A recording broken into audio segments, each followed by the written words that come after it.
Machine म्हणलं की चालेल का? तुमच्या वयोमानानं बरोबर आहे.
भक्त समागमे सर्व भावे हरी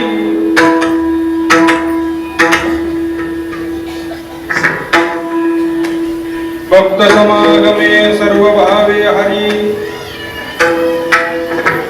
सर्व कामे करेन संगता साठविला राहे हृदय संपुष्टी बाहेर दापुटी मूर्ती उभा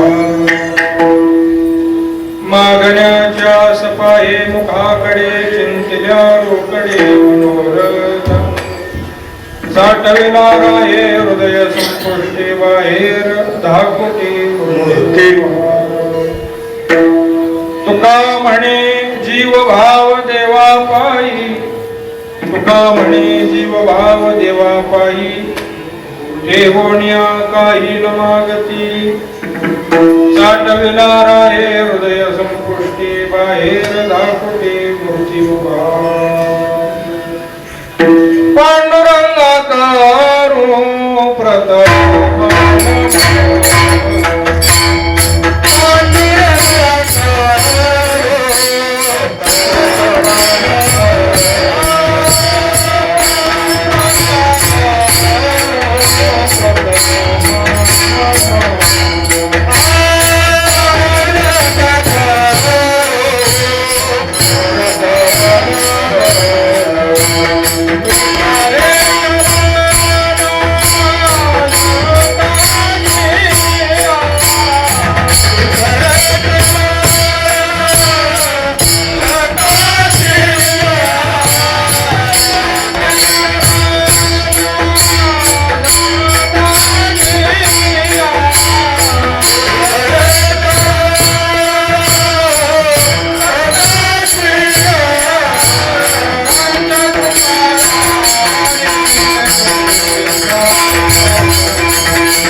पांडुरंग करू प्रथम नमन दुसरे चरणा संतांच्या त्यांच्या कृपादाने कथेचा विस्तार बाबाजी सद्गुरु दास तुका नमो सद्गुरु तुकया ज्ञानदीपा नमो सद्गुरु सच्चिदानंद रूपा नमो सद्गुरु भक्त कल्याणमूर्ती नमो सद्गुरु भास्करा पूर्णकीर्ती भक्त समागमे सर्व भावे हरी सर्व कामे करीन संगता साठविला राहे हृदय संपुष्टी बाहेर धाकृती मूर्ती उभा श्रीमंत महाराज जगद्गुरु तुकोबाराय प्रस्तुत अभंगामधून भक्त महात्म्यांचा विशेष सांगतात की या भक्तांनी या श्रीहरी पंढरायाला हृदय मंदिरामध्ये साठवलेला आहे आणि साठवला तर तो या हृदय मंदिरामध्ये राहतो अशा या भक्तांचा विशेष या अभंगामध्ये महाराजांनी वर्णित केलेला आहे आणि असे जे भगवत भक्त आहेत अशा भक्तासाठी भगवान परमात्मा श्रीहरी काय पद्धतीने व्यक्त होतात काय वर्तन करतात असा देवभक्ताचा संगम किंवा देवभक्ताचा सहसंबंध या अभंगामध्ये महाराजांनी व्यक्त केलेला आहे आपल्या सर्वांना ज्ञात आहे आपण कोणत्या निमित्तानं या ठिकाणी जमलेलो आहोत आपल्या करंजे गावामध्ये असलेलं जे पूर्वीचंच मंदिर आहे आपण त्याचा असा एक नवा असा कायापालट झालेला आहे मी मगाशी आल्या विचारलं की मूर्तीची स्थापना झालेली आहे का तर मग तशा पद्धतीने आपल्याकडे परंपरागत एक मूर्ती स्थापनेचा एक अभंग आहे परंपरेने सेवेला तोच घेतला जातो उभारेला हात जगीला देव बैसले सिंहासनी आल्या याचका पुढे धनी हा अभंग घेतला जातो पण मूर्ती स्थापना काही झालेली नाही आपल्या असलेल्याच मूर्ती आपलं असलेलंच मंदिर त्याचा जीर्णोद्धार झालेला आहे आणि आपल्या सर्वांना ज्ञात आहे की मूर्तीवर काही विशेष अशा पद्धतीची लेपन प्रक्रिया झालेली आहे म्हणजे मूर्तीच्या संवर्धनासाठी विशेष अशा पद्धतीचे प्रयत्न आपल्या ग्रामस्थ मंडळीकडून झालेले आहेत.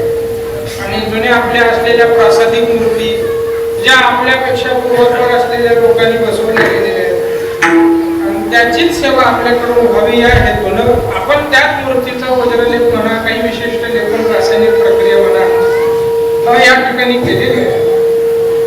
आणि म्हणून त्याचं पुन्हा एकदा अशा पद्धतीचा एक उत्सव म्हणून आजचा हा दिवस आहे.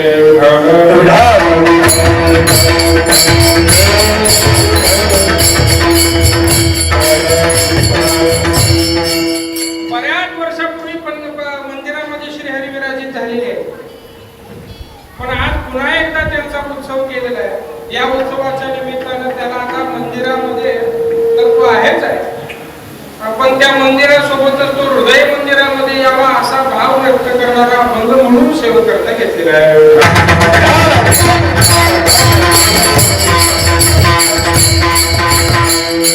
आपल्या सर्वांना ज्ञात आहे आजच्या कार्यक्रमाच्या प्रसंगामध्ये आपल्या भागामधून बरेचसे विद्वत प्रचूर मंडळी आपापल्या क्षेत्रामध्ये पारंगत असणारी मंडळी या ठिकाणी उपस्थित आहे. मी इकडून सगळीकडून पाहिलं तर एवढी नावं घ्यावी लागतील की मधल्या महिन्यापर्यंत तेवढी यादी होईल. त्यांचं नाव घ्यायला गरज नाही, कारण ते याच गावचे. त्यांचं नाव घेण्याची गरज नाही, याच गावचे. आणि यांचं नाव मग सर्वांना माहिती आहे असं भाग आहे. अशी सगळी मंडळी आहे. आमचे दादाही याच गावचे आहेत. तर सगळ्यांची नावं घेण्यामध्ये मी वेळ घालवत नाही. ही मंडळी तुमच्या पुरती, कोल्हापूरच्या तालुक्यापुरती मोठी घोषणा असतील, कोण म्हणून रायगड घोषणा असेल, पण आम्ही या सर्व मंडळीला आपल्या संप्रदायाचं भूषण मानतो.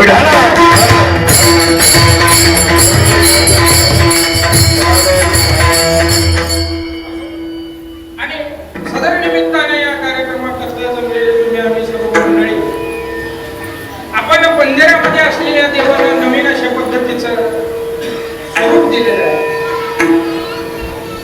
त्या ठिकाणी त्याला अत्यंतिक सोजवळ केलेलं आहे, पण त्याच्याही पेक्षा तुकोबा राहायचं हे तर महत्वाचंच आहे. हे महत्वाचं नाही असं म्हणत नाही महाराज, पण महाराज सांगतात भक्ताच्या अंतःकरणामध्ये हा श्रीहरी ज्यावेळेला विराजित होईल अशा भक्ताच्या ठिकाणी श्रीहरी व्यक्त होतो असं वर्णन प्रस्तुत अभंगामध्ये तुकोबारायांनी मांडलेलं आहे. साठविला आहे हृदय संपुष्टी बाहेर दाखोटी मूर्ती. मग बाहेरची मूर्ती आपण सुशोभित केली काय, त्याला लेप लावला काय, त्याचं मंदिर सुशोभित केलं काय, रत्नजडीत हार घातला काय, मुकुट लावला काय, ही परिचर्या भगवंताची सेवा अत्यंतिक महत्वाचीच आहे, यात शंका नाही. मंदिराला कळस बांधला काय, त्याची रंगरंगोटी केली काय, हे सगळं अत्यंतिक महत्वाचं आहे. पण महाराज सांगतायत की या श्रीहरीला आपल्या हृदय मंदिरामध्ये स्थित करणं हे त्याच्यावर अत्यंतिक काय आहे, महत्वाचं. महाराज सांगतायत होईल येणे कळसा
कळस बसतो अशा वेळेला नव्हे, तर त्या कळस बसवलेल्या मंदिरामध्ये आपण जाऊन भगवत भजन केल्यानं, नामस्मरण केल्यानं तो परमात्मा आपल्या अंतःकरणामध्ये येतो. येवोनी गोपाळ राहे तेथे, अशी अवस्था ज्या वेळेला होते त्या वेळेला पहिलं येणे कळसाने स्थिरावले अंतरी, ज्या वेळेला अंतरी स्थिरावले त्या वेळेला कळसा आले येणे होईल. आपला परमार्थ त्या वेळेला कळसाला जाईल असं महाराज सांगतात. असो असं सर्व निमित्ताने आजचा असलेली ही सेवा आहे. महाराजांनी या अभंगामध्ये भक्तांचं वर्णन केलेलं आहे. भक्ताचं देवाप्रती वर्तन काय आहे आणि देवाचं भक्ताप्रती वर्तन काय आहे याचं दोन्हीचंही वर्णन या अभंगामध्ये उभं करायचं आहे. भक्त समागमे सर्व भावे हरी सर्व कामे करवीन सांगता. या अभंगामध्ये दुसरा एक पाठ येत आहे, न सांगता करी सर्व काम, असाही पाठ आहे. आपल्या हस्तलिखित व्याख्यामध्ये सर्व कामे करीन सांगता शब्दामध्ये काही बदल नाही, फक्त क्रमामध्ये बदल आहे. आपण या पाठवेदामध्ये मग या न्यायानं महाराज सांगतायत भक्तांनी व्यक्त केलेल्या समागमे म्हणजे समान भावाप्रमाणे सर्व भावे हरी, भाव भक्तांनी व्यक्त केलेला आहे तसा परमात्मा श्री हरी त्याच्या करता व्यक्त होतो. नाटामध्ये प्रमाण आहे थोराशी थोर, 10 कोट्या 10 फुटा, ज्याच्या करता जसा जसा पाहिजे तसा तसा. कृष्ण अवताराचं जर आपण अवलोकन केलं तर आपल्याला असं लक्षात येईल नंद बाबा यशोदा माता यांच्या करता त्यांना हवा होता तसा, देवकी माते करता त्यांना हवा होता तसा, गोपाळांकरता त्यांना पाहिजे तसा, गोपिकांकरता त्यांना पाहिजे तसा, राधे करता त्यांना पाहिजे तसा, अर्जुना करता त्यांना पाहिजे तसा. म्हणून त्याला विविध नाव एकाच वेळेला आहे बरं का. असं रुक्मिणी माता समवेत आहेत देवच्या वेळेला त्याला श्रीकृष्ण म्हणलेलं आहे,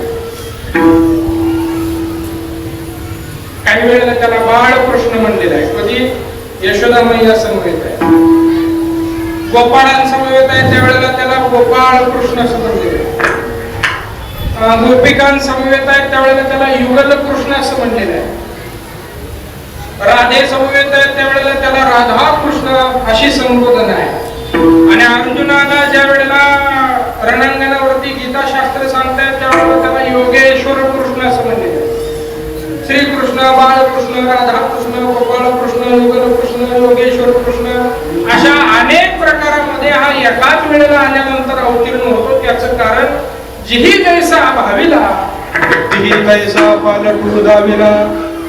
भक्तांनी देवाप्रती जो जो भाव व्यक्त करावा, जो जैसा मज कारणे मीही तैसाची त्या कारणे, अशा न्यायानं मग तो भक्तांच्या करता व्यक्त होतो. असा का व्यक्त होतो तुकोबाराय सांगतात, तो भगवान परमात्मा मोठा कृतज्ञ संपन्न आहे. या जगामध्ये कृतज्ञ काही लोक आहेत आणि काही लोक याच्या विरोधामध्ये कृतज्ञ आहे. आपल्याला याचा शब्दाचा अर्थ ठाऊक आहे. आपल्यावरती असलेल्या उपकाराची जाण असणारा त्याला कृतज्ञ म्हणायचं आणि आपल्यावर असलेल्या उपकाराची ज्याला जाण नसते त्याला काय म्हणायचं, कृतज्ञ म्हणायचं. आणि कृतज्ञ संपन्न लोक या जगामध्ये खूप आहेत, नाही असं नाही, पण त्याच्यामध्ये सगळ्यात पहिल्या क्रमांकावर नाव देवाचं आहे. देवा एवढा कृतज्ञ संपन्न या जगात कोणीच नाही.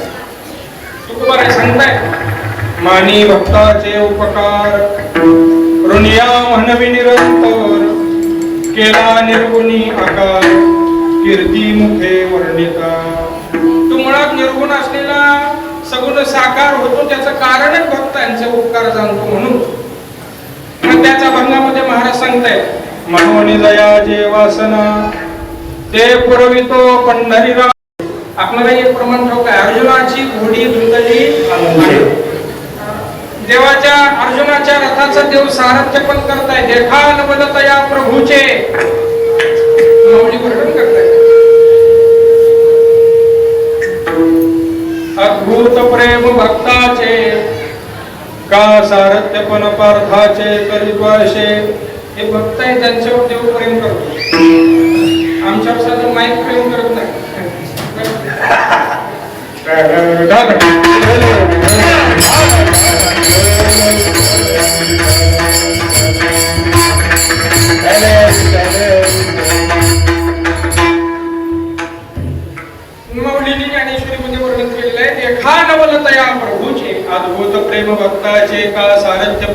सुखाचे करीतो असे का?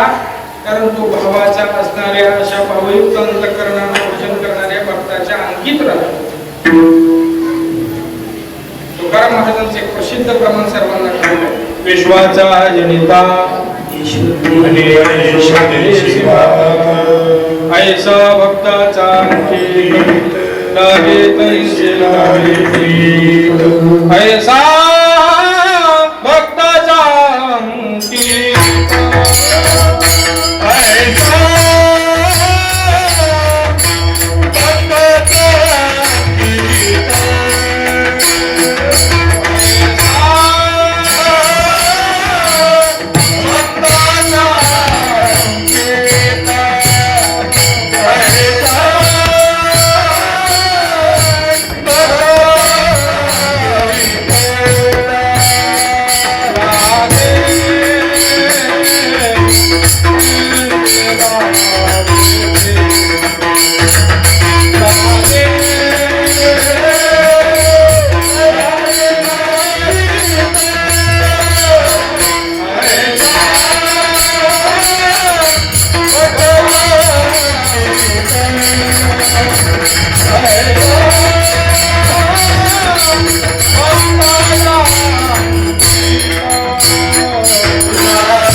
ऐसा भक्ताचा अंकित.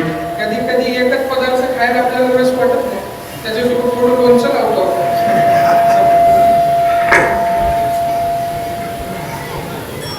ऐसा भक्ताचा अंकित लागे तैसे लागे प्रीत. हा श्रीहरी कसा आहे? भक्तांकित आहे. का भक्ताच्या अंकित आहे? कारण भक्ताच्या ठिकाणी अशी काहीतरी गोष्ट आहे जी इतर कोणाच्याही नाही. त्याचं नाव भाव आहे आणि तेच देवाला पाहिजे. देव भावाचा भुकेला हाची दुष्काळ. ज्याच्या ठिकाणी ज्याची भूक आहे त्याच्या समोर ते आल्यानंतर ते त्याला प्रिय आहे. आणि हा व्यवहारातलाही असाच नियम आहे.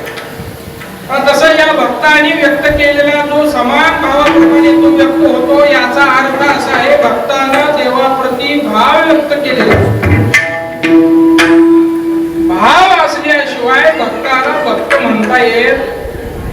ज्याच्या अंतःकरणामध्ये भगवंताच्या प्रति शुद्ध सात्विक भाव आहे, हीच भक्ताची काय आहे? मुख्यतः व्याख्या आहे.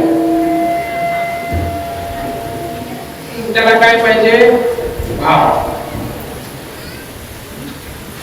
भाव असल्याच्या नंतर भावयुक्त भक्ती अशा नावाचा एक प्रकार आहे.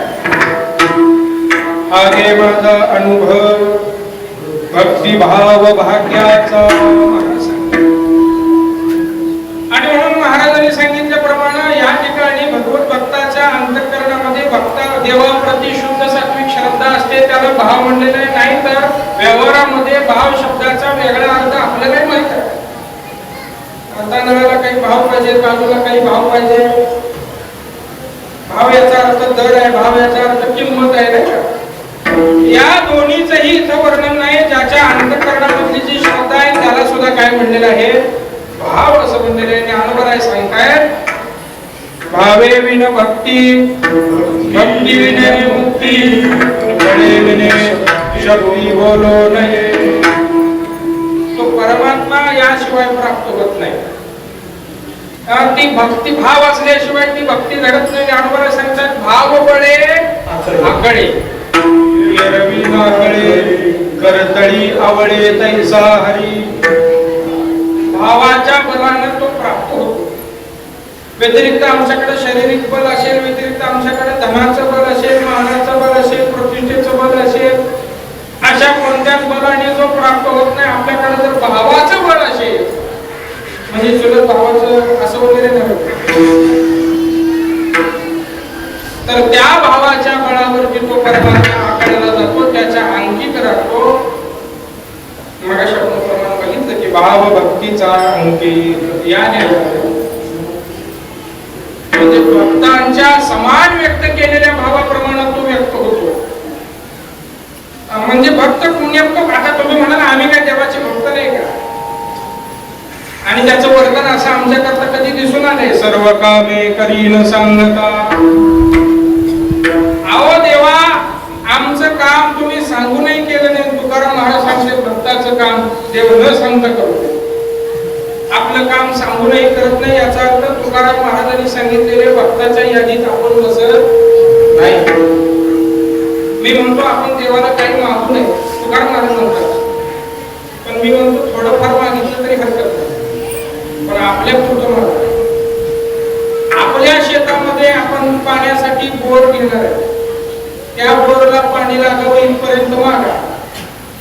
शेजारच्या मारलेल्या बोरचं लागलेलं पाणी कमी व्हावं हे तुम्ही देवाला जर मागत असाल तर तो आपलं काम सांगूनही करणार नाही. सर्व कामे करीन सांगता, याची अनुभूती आपल्याला येणार.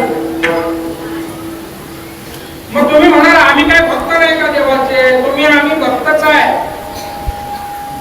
पण महाराजांनी ज्या भक्तासाठीच वर्णन केलेले ते असे भक्त नाही. महाराज कोणत्या भक्तांचं वर्णन करतायत. चित्ते नाही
त्याचा पांडुरंग असे भक्ताचे घरी कामेन संगता करी.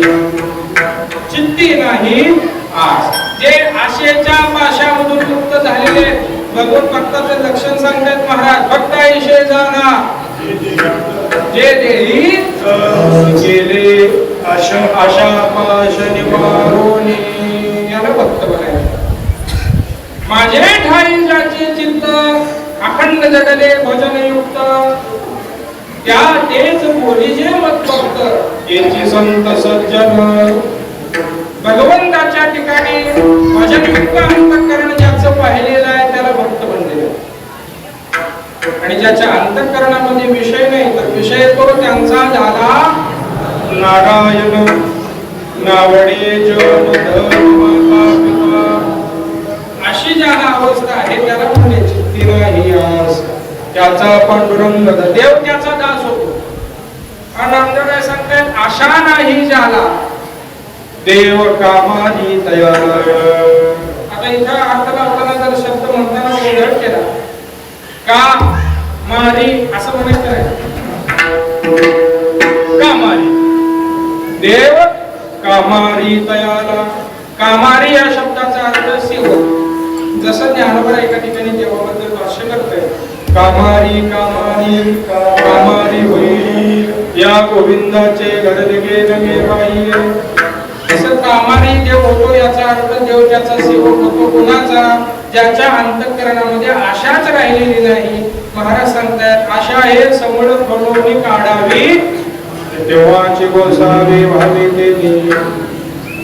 म्हणून करता आशापासून जे दूर गेलेले आहे ज्यांच्या अंतःकरणामध्ये विषय भगवान परमात्मा आहे, ज्यांच्या अंतःकरणामध्ये भगवंताच्या प्रति शुद्ध सात्विक श्रद्धा भाव आहे आणि अशा भक्ताच्या अंतःकरणामध्ये जो भाव त्याने भगवंता करता वाहिलेला आहे तसा सर्वागमे समागमे सर्व भावे हरी. आता इथं पांडुरंग म्हणलं नाही, विठ्ठला म्हणलं नाही की शिराजा म्हणलेलं नाही, हरी असं म्हणलेलं आहे. का म्हणलेलं आहे? गंमत अशी आहे भगवंताला अनेक नाव आहे. त्याचं जर विष्णू सहस्त्रनाम स्तोत्र आहे. किती त्याच्यात नाव आहे? सहस्त्र म्हणजे 1000 नाव आहे.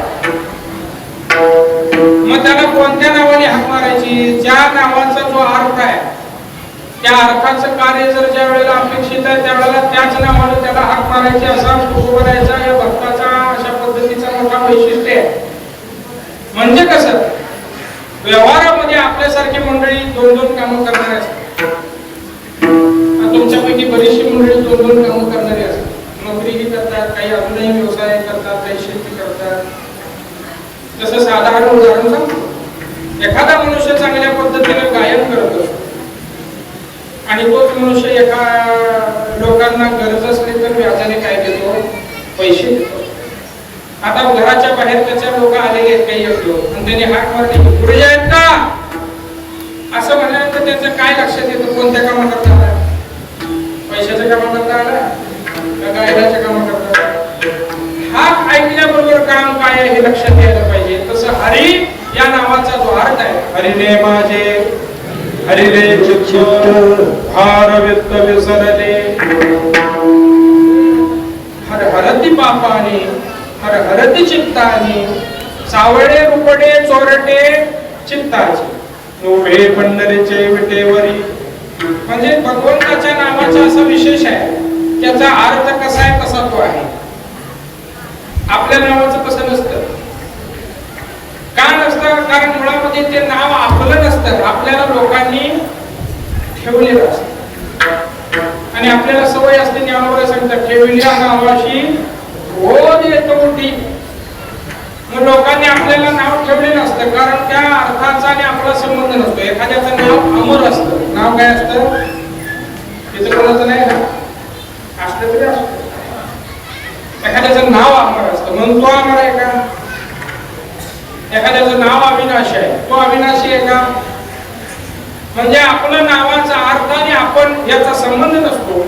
भगवंताचा नावाचा अर्थ आणि भगवान परमात्मा याचा संबंध असतो म्हणूनच त्याला ते नाव असतं.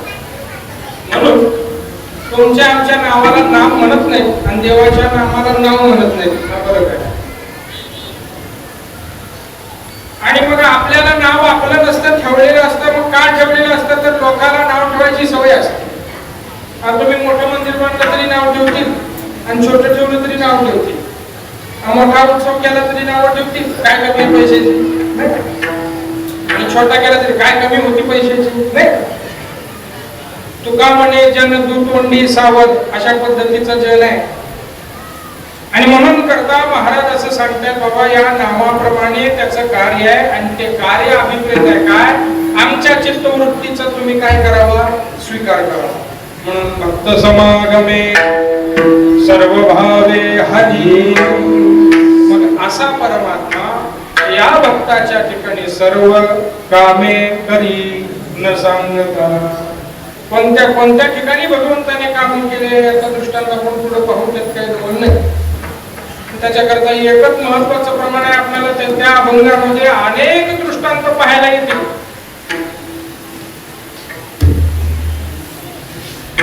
उचनीच काही नेणे भगवंत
कार्य केलेलं आहे. त्या अभंगामध्ये मोठी यादी आहे आणि त्याचं रूप आहे. उचने चकाही नेने भगवंत तिष्ठे भाव भक्ती देखोनिया. तो तिथं काम करतो त्याचं कारण भाव भक्ती देखोनिया.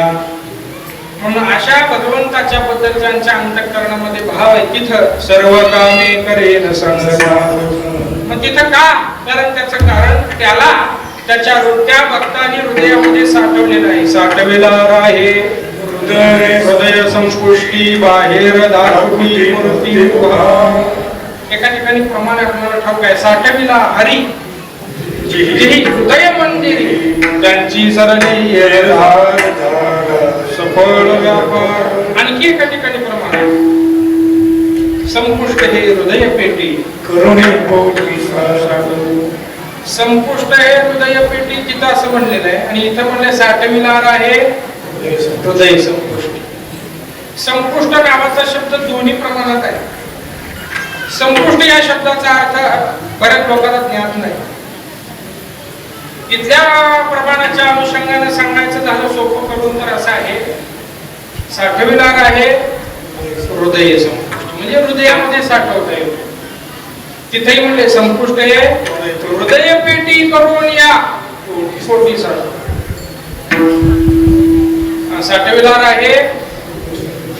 साठविला हरी जिही हृदय मंदिर म्हणजे हृदयामध्ये हृदय मंदिरामध्ये साठवायचा यात शंका नाही.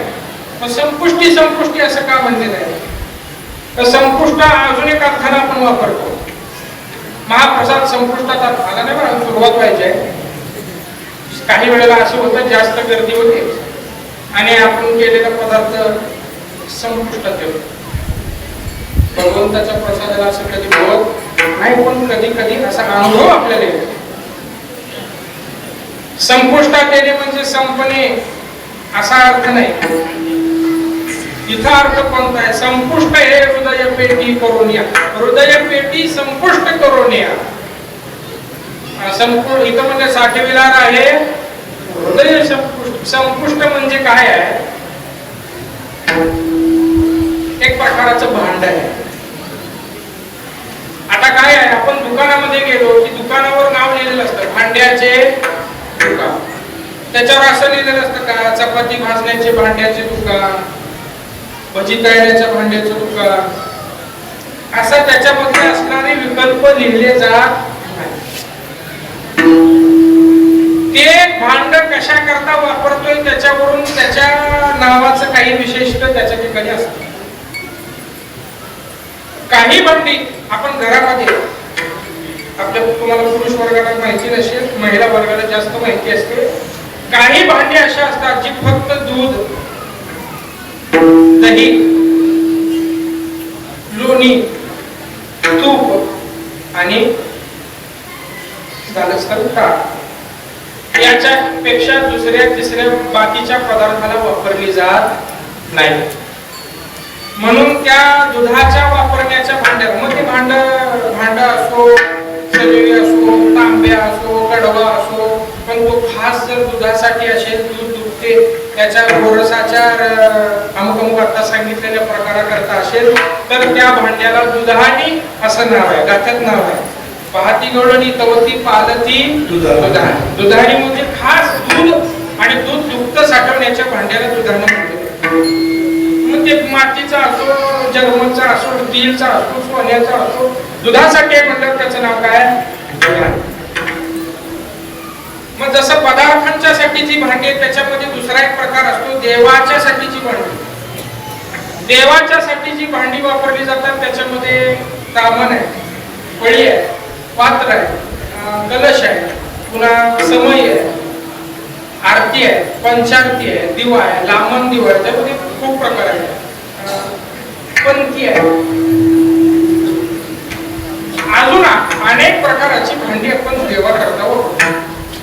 तसं देवाच्या पूजेच्या भांड्यामध्ये अजून एक भांड आहे, त्याचं नाव आहे संपुष्ट.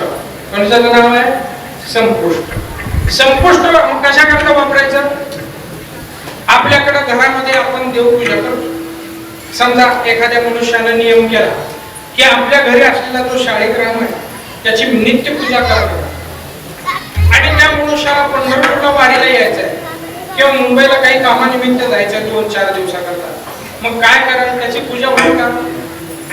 त्या शाळीग्रामाची पूजा होईल का? त्या शाळीग्रामाची पूजा होईल, घरातले दुसरे लोक करतील, पण याचा नियम पूर्ण होईल का? त्यावेळेला ज्या वेळेला काही मनुष्य भगवत साधक असतात, भगवंताची नित्य परिचर्या करण्याचा त्यांचा नियम असतो, त्यावेळेला त्यांच्या पूजेतले देव ते स्वतः सोबत बाहेर गावी घेऊन जातात. अशा शाळीग्रामाला बाहेर गावाला नेत असताना ते ज्या भांड्यात ठेवायचं असतो त्या भांड्याचं नाव काय आहे? संपुष्ट.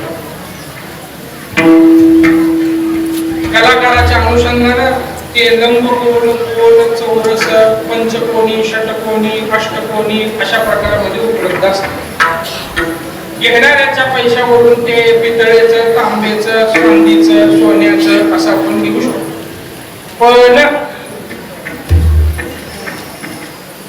मग त्याला काय मग तू म्हणाला आपल्या घरामध्ये काही तांब्याचा डबा आहे, पितळेचा डबा आहे, त्याच्यात घेऊ, तर त्याच्यात चालणार नाही. कारण या संपुष्टाला वरून काय असतात?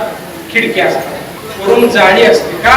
कारण आत भगवंत परमात्मा विराजित आहे, त्यांच्याकरता त्यांना हवा बंद केलं जात नाही. ते त्याचं झाकण जरी लावलं तरी त्याच्यातून हवा जावी अशी त्याच्यामध्ये व्यवस्था असते. मग ते साधक त्या भगवंताची पूजा झाल्यानंतर त्या संपुष्टामध्ये खाली आसन टाकतात, वस्त्र देतात, त्याच्यावर ते शाळीग्राम ठेवतात, पुन्हा त्याला गंध लेपन करतात, पुन्हा त्याच्यावरती हार, बुक्का, तुळशी काही वाहिल्या जातात, पुन्हा त्याचं झाकण लावलं जातं. तेवढं आपल्या सोबतच्या असणाऱ्या पिशवीमध्ये घेऊन बाहेर गावाला जातात. त्या डब्याला काय म्हटलं जातं? संपुष्ट. आता कुठे मिळेल? पंढरपूरमध्ये महाद्वारामध्ये आल्यानं. आता दुकानाचं नाव सांगत नाही तर तुम्ही म्हणा त्यांचं माझं काही टक्केवारी आहे. कोणत्याही दुकानात गेला, कोणत्या पितळेच्या आणि त्यांना सांगायचं मला संपुष्ट दाखवा, तर ते तुम्हाला संपुष्ट बघायला दुकानात जाण्यापेक्षा सोपा मार्ग सांगतो. तुमच्या प्रत्येकाच्या खिशामध्ये एक चौकोन दगड आहे, मोबाईल, त्याच्यावरती एक अशी व्यवस्था आहे जी जगातलं कशाचंही ज्ञान तुम्हाला देते. त्याचं नाव काय आहे? गुगल आहे. त्याला विचारा संपुष्ट म्हणजे काय, त्याला माहित नसेल तर तो मूर्ख आहे.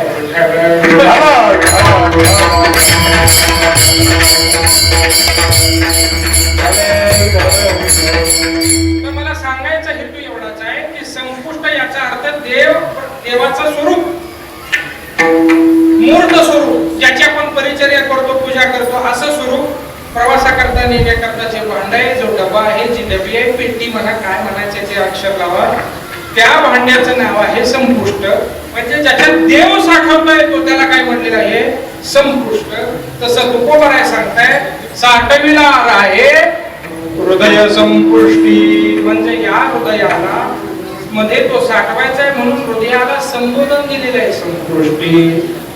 आणि मग बाहेरची मूर्ती रत्नजडित असेल, जरीच्या कापडाचं त्याला वस्त्र शिवलेलं असेल, 56 भोग त्याच्या नैवेद्य करता ठेवलेले असतील, तरी सुद्धा बाहेर दाखुटी मूर्ती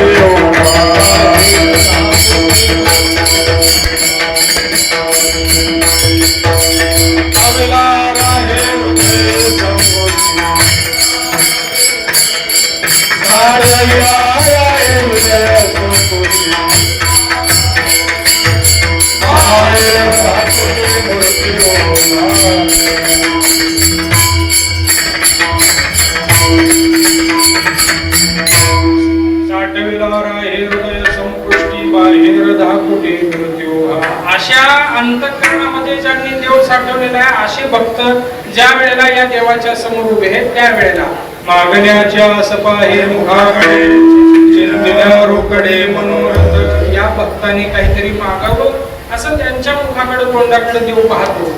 मागत नसले तर त्यांच्या मनामध्ये असलेल्या इच्छेचा म्हणजे मनोरथाचा धांदोळा घेतो आणि ते पूर्ण करतो. आणि हे भक्त देवाला काही मागत नाही. तुका म्हणे जीव भाव देवा पायी ठेवून या काही न मागती, साठविला राये हृदय संपुष्टी, बाहेर दाखुटे मृत्यू भाव विठोबा.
जय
हा त्याचा विशेष आहे. अशा अनेक दृष्टांत आपल्याला ठाऊक आहे. नाथ महाराजांच्या घरी श्रीहरी पाणी भरताय,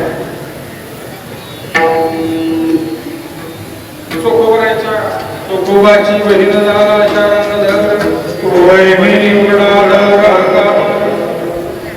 अशा सर्व संतांच्या चरित्रामध्ये आपल्याला दृष्टांत पाहायला मिळेल. तसं तुकोबराच्याही चरित्रामध्ये आपल्याला भाग आहे. म्हणजे महाराजांच्यासाठी तर श्रीहरी करतोच आहे, भक्तासाठी करतोच आहे, पण भक्ताचे जे भक्त आहेत त्यांच्याही साठी श्रीहरी अशा पद्धतीने करतो. एकच दृष्टांत मी सांगणार आहे. जगद्गुरु तुकोबा आहे,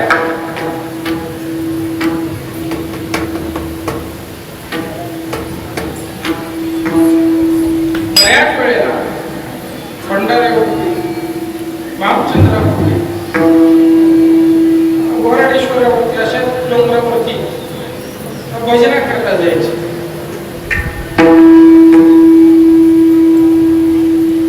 काही पूजा अर्चा आणि पुरविल्यानंतर महाराजांनी आपल्या गळ्यामध्ये विणा घ्यावा, हातामध्ये चिपळ्या घ्याव्या आणि घराच्या बाहेर पडावं. मग ठरवा कुठं जायचंय.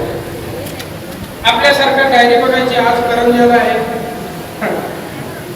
आणखी कोणत्या तारखेला आणखी कुठं आहे, असं पूर्वनियोजित एवढा भाग नसायचा. आणि मग महाराजांचं भजन असं होतं की त्या भजनामध्ये महाराजांना भगवंताचा आठव होत असेल आणि तुम्हा आम्हाला ज्या गोष्टीचा आठव होतो त्या सर्व गोष्टीचा त्यांना विसर होत असेल. मग आपल्याला कशाचा आठव होतो? सगळ्यात पहिला आपल्याला वेळेचा आठव होतो, किती वाजले, त्याच्यानंतर तहानेचा आठव होतो, मग भुकेचा आठव होतो, मग झोपेचा आठव होतो. असा कोणताच आठव महाराजांच्या भजनामध्ये व्यत्यय आणत नसे. फक्त भगवंताचाच अशा पद्धतीने तादात्म्य महाराजांच्या भजनामध्ये असत. मग एक दिवशी असा प्रसंग घडलेला आहे. महाराज घरामधून बाहेर पडलेले आणि या तीन सांगितलेल्या डोंगरापैकी एखाद्या डोंगरावर महाराज गेलेले.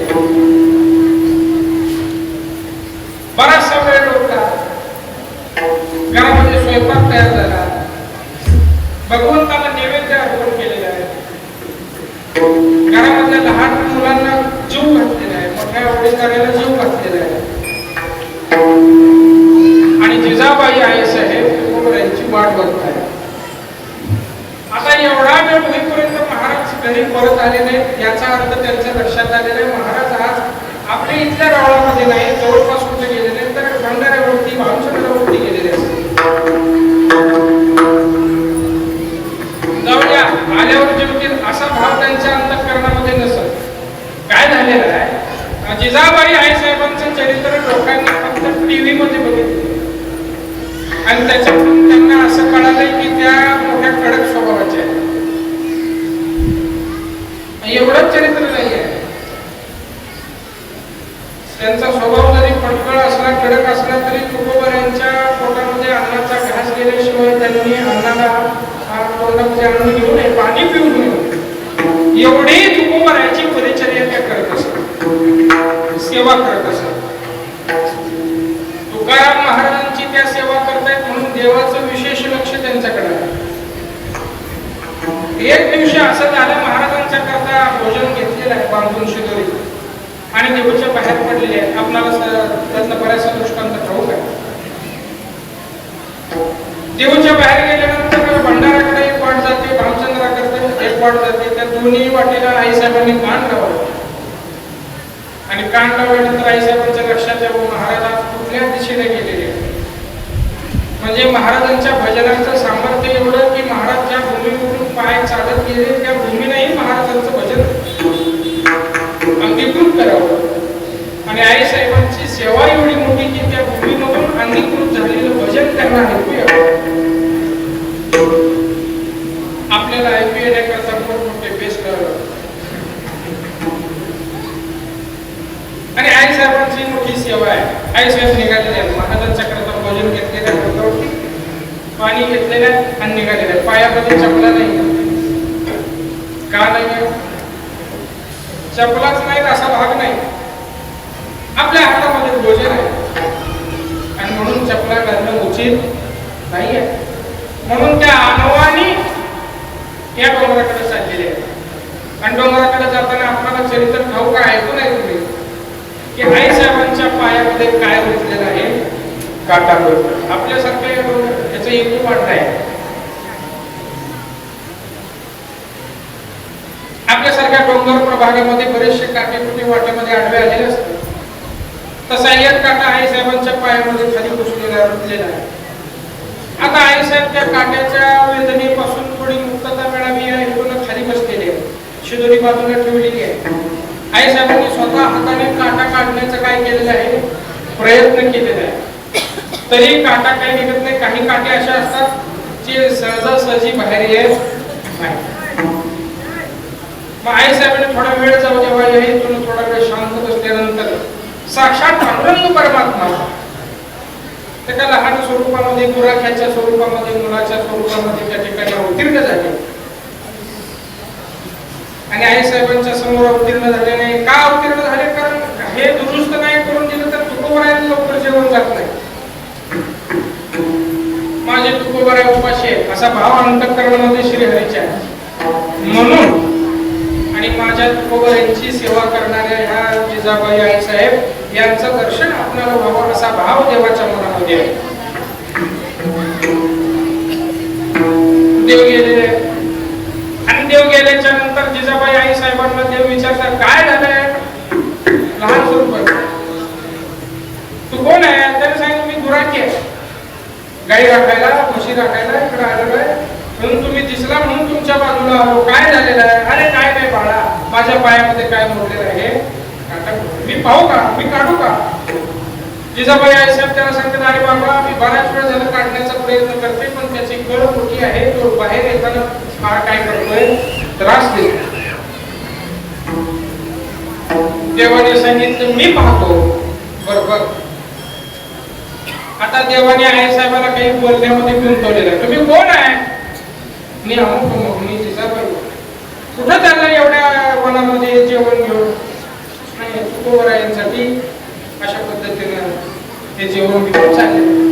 असं काही बोलण्यामध्ये गुंतवल्यानंतर भगवंताने तेवढ्या वेळामध्ये आई साहेबांच्या चरणाचा स्पर्श केलेला. आई साहेबांचं दर्शन घेतलेलं की ज्या पायाने, ज्या हाताने ज्यांनी तुकोबरायांची परिचर्या करावी, अहोरात्र सेवा करावी अशांचं आपल्याला दर्शन व्हावं असा भगवंताचा भाव आहे. आणि बोलता बोलता बोलण्यामध्ये गुंतून भगवंताने पायामधला काटा कधी काढून टाकला हे आई साहेबांना कळालेलं नाही. कळालं. आई साहेबांना देवाने सांगितलं जा म्हणले आता मला. अरे पण काटा बघतो तर काटा काढलेला आणि मी आई साहेब त्याला म्हणतायत काय तुझं नाव काय? आता देवाला जर पहिलं नाव सांगितलं असतं तर आई साहेबांना सांगितलं अजिबात जवळ नको. आई साहेबांनी देवाला त्या देवाच्या स्वरूपामध्ये म्हणजे लहान मुलाच्या स्वरूपामध्ये असलेल्या देवाला सांगितलं म्हणजे बाळा मी मगापासून काटा काढण्याचा प्रयत्न करते. मला काही तो निघत नाही आणि थोडा त्रास केला. त्याची मोठी कळ मला झाली, त्याचा वेदना झाल्या. पण तुझा हात किती गोड आहे एखाद्या वैद्यासारखा. काटा काढलेला काही कळाला सुद्धा देवाने मनातल्या मनात म्हणावं आई माझ्यासारखा काटा कोणालाच काढता येईल. सगळ्यात मोठा काटा काढणारा मीच आहे या जगात असं मनात म्हणावं. तसं काही देव म्हणाले नाही. म्हणजे मला सांगायचं हित हेतू एवढाच आहे की आपल्या भक्ताची सेवा करणाऱ्या जिजाबाई आई साहेब त्यांच्या पायाला हात लावून त्यांच्या पायामधला काटा काढण्याकरता सुद्धा श्रीहरी मागं पुढं पाहत नाही. एवढ्या पराक्रमीचा हा परमात्मा भक्तवत्सल आहे. सर्व कामे करी अशा अनेक दृष्टांत देता येतील नाही पण हा अत्यंतिक महत्वाचा दृष्टांत आहे. भक्ताची सेवा तर करतातच आहे पण भक्ताची सेवा जी करतायत त्यांची सेवा करायला सुद्धा देव मागं पुढं पाहत नाही. अशा पद्धतीचा मोठा कृतज्ञ संपन्न परमात्मा आहे. आणि अशा भक्ताच्या मुखामधून येणारा शब्द तो खाली पडू देत नाही. मागण्याच्या सपाहे मुखाकडे चिंतलेल्या मुखाकडे मनोरथ म्हणजे मनामध्ये असलेली इच्छेची पूर्ती करतो. आई केली मात पुरविले मनोरथ प्रेम वाढविले देवा बरवी घेऊन या सेवा. मग अशा मनोरथाची पूर्ती करतो आणि हे भक्त खरोखरीच देवाला काही मागत नाही. तुका म्हणे जग भाव देवा पाये घेऊन या काही न मागते. ज्ञानेश्वर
तुका म्हणे जीव भाव देवा पाये. तुका म्हणे जीव भाव देवा पाये.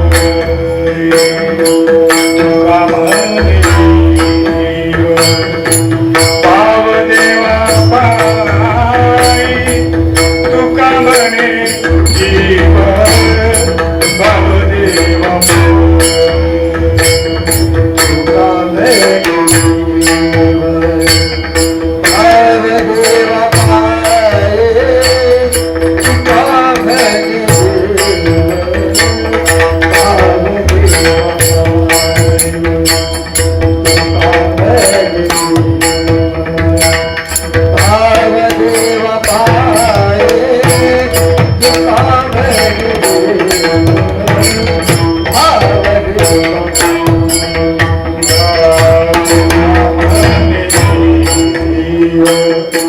भाव देवा पाये. तुका म्हणे जीव भाव देवा पाये.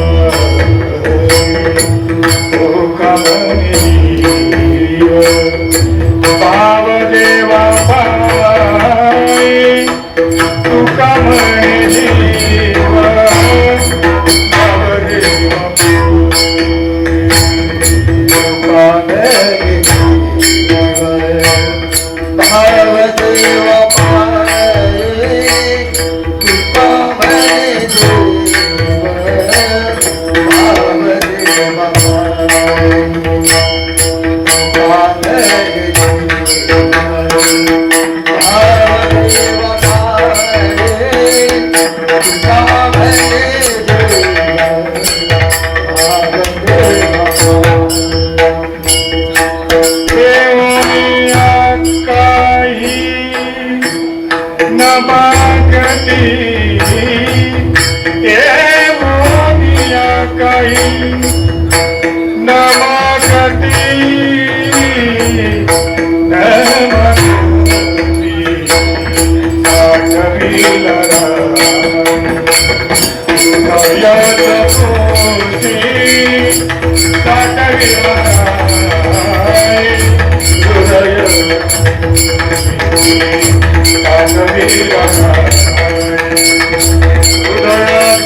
शेअर करा, सबस्क्राईब करा आणि सबस्क्राईबच्या बाजूला बेल आयकॉन आहे तीही दाबा.